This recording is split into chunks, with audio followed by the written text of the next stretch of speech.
Hi, everybody, and welcome to our episode of Take Two with Tony from Toyota. So the funniest thing is that I think Ascend 2026 is a very incredible anniversary for us, because I'm pretty sure that 2016 was our matchmaking. Yes. I think we met 10 years ago to the day at an Ascend conference where Tony joins us for our EBS customer meetup. We have usually a customer dinner every year, and he was listening to what we do, and he's, that's incredible. I'm going to go back, and my management's going to be all over this. And then he would call me 3 months later and say, I don't know what's wrong with them. And we kind of had that same phone call Every year for about a decade. And every year I would say, I don't care. I'm going to see you next Ascend or next AI World, and we're going to have a great dinner and a few shots of scotch, and all will be well.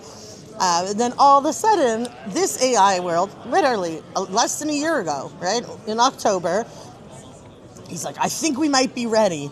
And he goes into the corner with our CTO with 2 napkins. He comes back and he's like, okay, systems designed.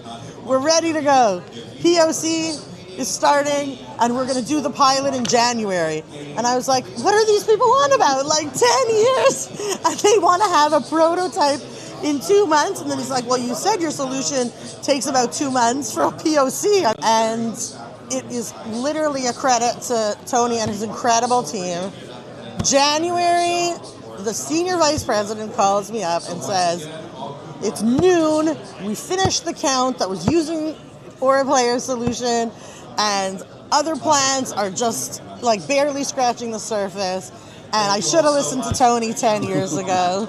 So it was really incredible to see the feedback that you got and everything. But how did it all start? So when you were first looking to bring in some sort of digital solution, what was the challenges you guys were facing? So the challenges were always getting management to accept alternatives. The paper, the manual process has been established for so long, and it was just, that's the way we do things.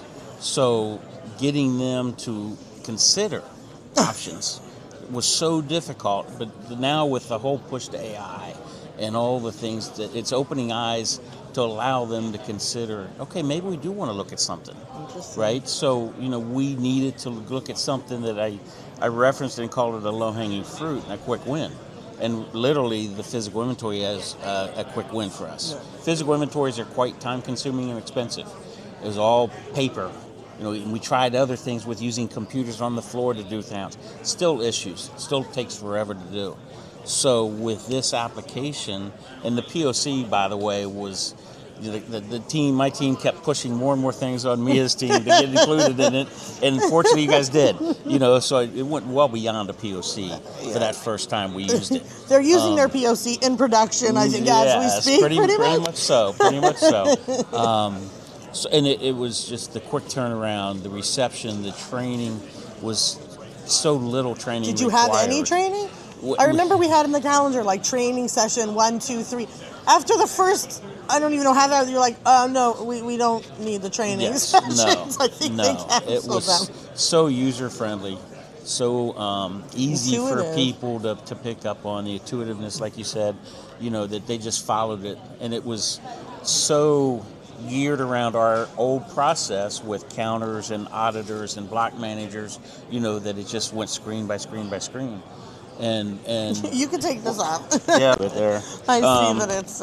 So it was quick for management as well to see the big benefits, because we had the big and-on screen showing the status of the counts. That's amazing. And they've never had that before. So the plant management team got excited about it, even at the POC.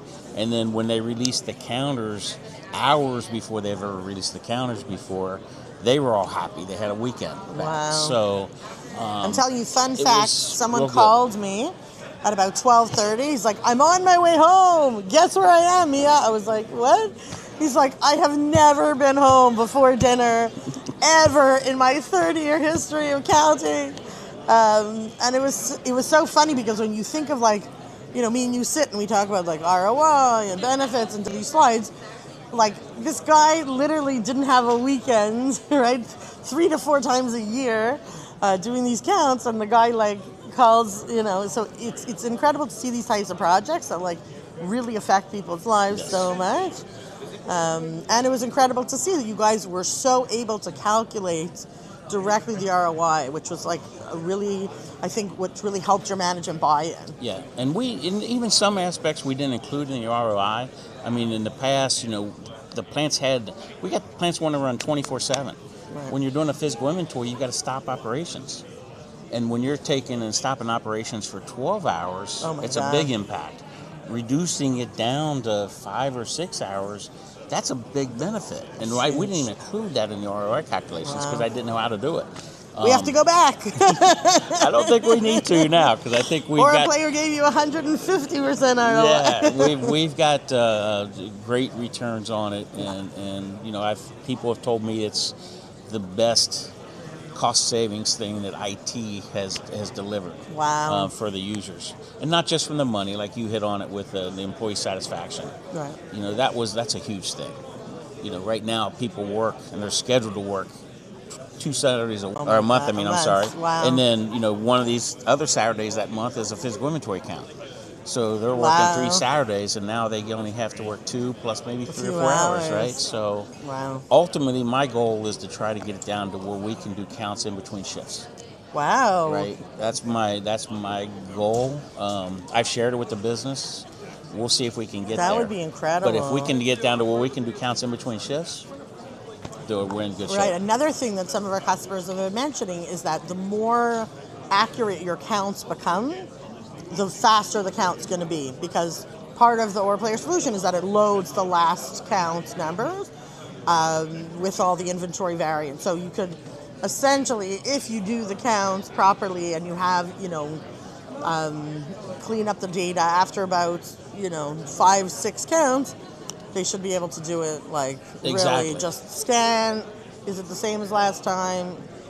Send it through. Exactly, and that's one of the issues with the old process is you couldn't do any variance checks until you uploaded all the counts to Oracle. Well, now we'll be able to see once we get that history, this area is always over 5, 6, 7, 8 counts, $200,000 worth of parts. Wow. Right? If all of a sudden they count $1 million, we'll know that right off the bat. Or if it's $1, we'll know that off the bat. So that's another benefit that I can't estimate yet, but I think that's going to be a really big one. Yeah, no, totally. But what's so incredible is how, you had such an incredible team in place. Like you had, Ryan, the VP, who was totally, on board, thanking me, working with you. You had people in the warehouse, that knew everything from the trenches, helping define what would make them the most productive. And you had your team, but it didn't really require so much, I think, resources probably from your part, from an IT or development perspective, which is really cool also. You were able to kind of free up your development team on the one hand, but get such a tailored solution to exactly your business users' needs. So exactly right. And projects that IT leads, sometimes they're successful, sometimes they're not. When they're run by the business, the majority of times they're successful to the users. And that was important with this one, that I didn't want to be the guy. I did that specking with you, right? But it didn't turn out to be exactly like I spec'd out. It's close. But there was things I thought that they wanted, they didn't. There's other things they wanted, that I didn't consider. But it got them the solution that they wanted. So, and again, IT standpoint, we just had to help your tech team a couple times with, how to get into our database and things like that. And that's fine. But it was incredible, I think, also the way you kind of, like you said, you guided them, you gave them kind of this POC, which gave them the appetite, right? Because I think that what happens, we were talking about barriers to entry, right? Why are there, at the beginning of your session, which you were incredible, you gave such an incredible session, no looking down, no reading, no nothing. We started up by saying, who here is still managing paper processes for physical inventory or for supply chain management? I mean, hands shot up everywhere. And we were like, what do you think the reason is that people are so hesitant to take that first step? So I think you thought a little bit about that from your side. What would you advise them to say? I think yes, jump in. people are hesitant to change. They don't like to change. Management doesn't want to change processes until you have something proven. Who's used it before? How do I know? So the reluctance to change to something that's unknown is very real. But I would encourage people to do like I did, is come to these events like we're at Ascend right now, and talk to people, talk to the vendors, talk to people and the other customers, right? And find out really, okay, people have the same problems. If you're manufacturing, I don't care what you're making, you're going to have the same problems throughout your process. So I can talk to somebody else. You're using the same tools, the same processes. Yes. Totally. So you learn from that and then take action. Right, build that case study that hey, this is something we can do. Once it's successful, then the eyes will open up, the pocketbooks will open up a little bit, right? So that management will embrace it a little bit stronger, right? Rather than just saying, okay, implement AI. What does that mean? Right. But that's what's so funny. People come to me when we're talking about your proof of concepts, and they're like, oh, I have to go to my I'm like, these are proof of concepts between 10 and 15K. Most DBAs have that. They could even approve that type of thing.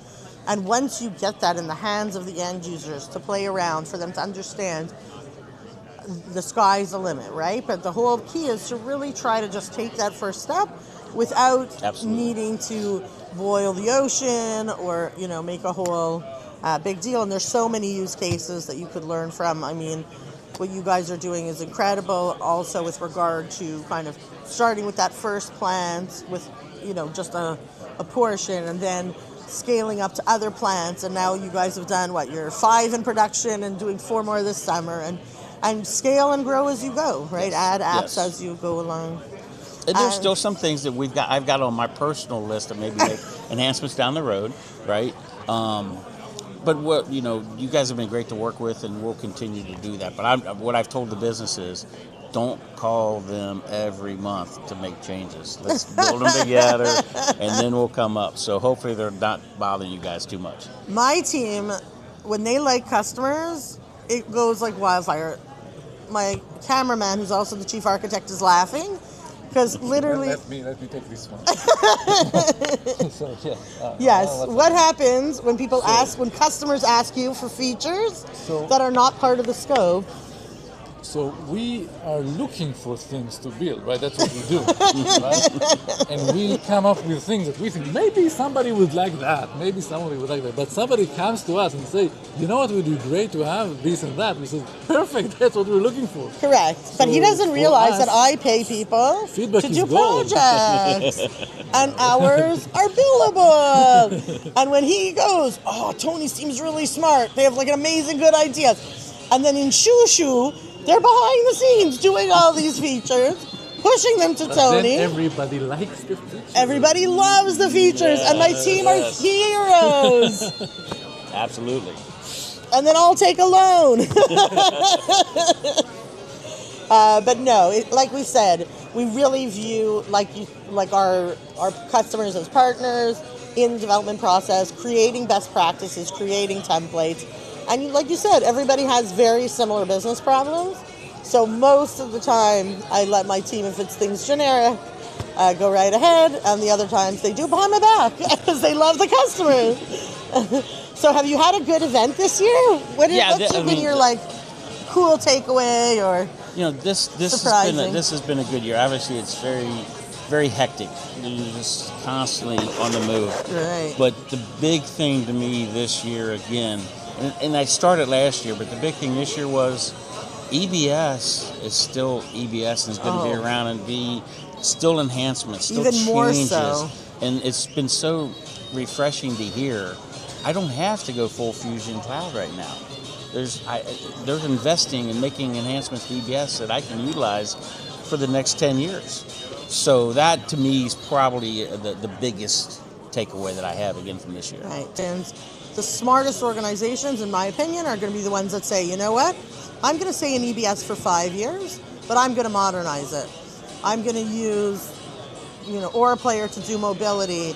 MCP server from Oracle or Oracle to be able to attach chat functionalities, mobility, etc. on top of my existing e-business suite. Because if at one point they say, oh, you know what? You don't have to go to SaaS. You could put AI on top. You guys are properly poised. And if not, in 5 years, you could reassess what the market looks like. Exactly. Because every 3 months, this chat world looks completely different. Changes very quickly. Yeah. And I think the more we see what Oracle's done, you know, Oracle usually is very gung-ho. And especially if it was like fit like a glove to you and you could be like, oh, you know what, I could take my stuff, plug it into SaaS. It would maybe take, 6 months to a year to do the mapping. But anybody who's, 2 decades, really full mission critical systems, like manufacturing, financials, services, utilities, etc., to be doing a 5-year project today to move to anything, I don't know how. It's a moving target. That's a moving target. What's it going to be? If you schedule something out 5 years, it's going to be totally different. Totally. So, and that's why I tell people we're going to be successful with the little bites of the apple. Totally. Right, and doing those, picking out things to improve today that we can do relatively quickly, lower cost, and get those incremental improvements Benefits. Over time. Right? Totally. So. Yeah, we're not going to be doing the big bang, right? And we still, you mentioned the customizations with EBS. We do have a lot of them because we have a variety of plans doing different things. Right. The users came from different companies when we became one company, and they have different ways of doing things, and they're reluctant to change. And it's tough to say, this is how everybody's going to do it. This is how you're going to handle this process, this situation. The user pushback, right? So the best thing we can do is just look at little bites of the apple, like the physical inventory, say, here you go, and get that great acceptance. Yeah. No, like I said, for me, those are the people that really have the vision, right? It was funny because I also spoke to Nadia and to Lisa, who replaced Cliff Goodwin as the head of EBS. They are not only are they not going anywhere, they're upgrading EBS to Forms 14. Yes. That in itself is going to be a 2-year project. They're not going anywhere. No. And also their team, they're bringing on new headcount, right? So I just, like, total landscape-wise, I totally agree with your philosophy. And I'm happy that you're partnering with us for some and all and wherever you need us. So it's great to see the variety of products and offerings that you have, and then more importantly to me is your willingness to work with us. If there's a gap or something we need that maybe you don't have something to work exactly, we can work together to satisfy that gap. And a great partnership, and I'm going to even go and say it, a friendship, right? Totally. The relationships are what this whole thing's about. Yeah. And over the years, I felt bad coming to the dinner all those years. And I told you that. I feel bad coming. Several times I told you I feel bad coming. Most of the time I showed up late, by the way, if you remember, right? That's kind of my repertoire. But he had 7 other events to go to. He has a lot of friends. Yes, and that's exactly what they are.